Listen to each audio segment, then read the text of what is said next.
Ne-am cunoscut întâmplător, când niciunul nu căuta iubirea, și totuși în seara aceea ceva începea să se nască între noi. Ne-am cunoscut întâmplător, într-un loc unde iubirea părea că nu avea să vină, într-o cafenea mică unde seara se lăsa încet, încet, iar timpul părea că nu mai trece. Afară ploua cu picături mărunte, pe geam se desenau povești, iar privirile noastre, fără să știm, începeau să prindă viața.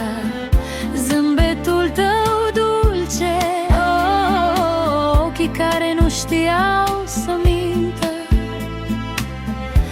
mă făceau să uit de lumea de afară și fără să spunem prea multe, inima înțelegea ce noi încă nu îndrăzneam să spunem.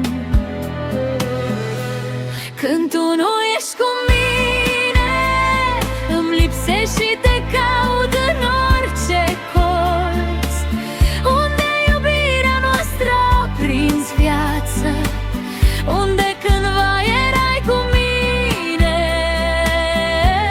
Te caut într-un zâmbet, într-un apus în ploaia care cade peste noi, iar dintre toate amintirile tot la tine mă întorc apoi. Când tu nu ești cu mine, parcă timpul uită să mai treacă, dar în suflet te păstrez aproape, acolo unde iubirea nu pleacă.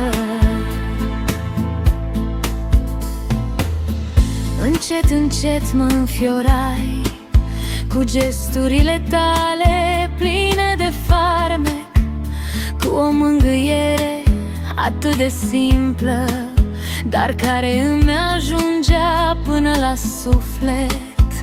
Cafeneaua devenise lumea noastră, iar ploaia continua să cadă ușor. Nu mai auzeam nimic în jur, doar două inimi bătând deodată. Poate a fost doar întâmplare, poate destinul ne-a dus,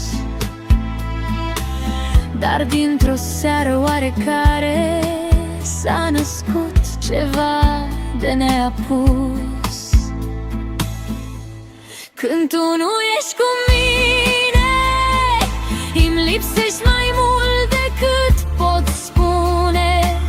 Te caut în fiecare amintire, în fiecare clipă care ne unește.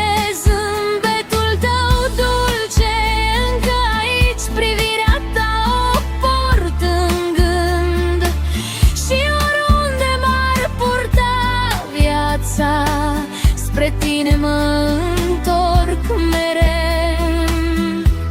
Când tu nu ești cu mine, închid ochii și te simt aproape, fiindcă iubirea care ne-a găsit încă trăiește și respiră în noi. Afară plouă mărunt, ca în seara în care te-am întâlnit, și pentru o clipă parcă ești din nou aici cu mine.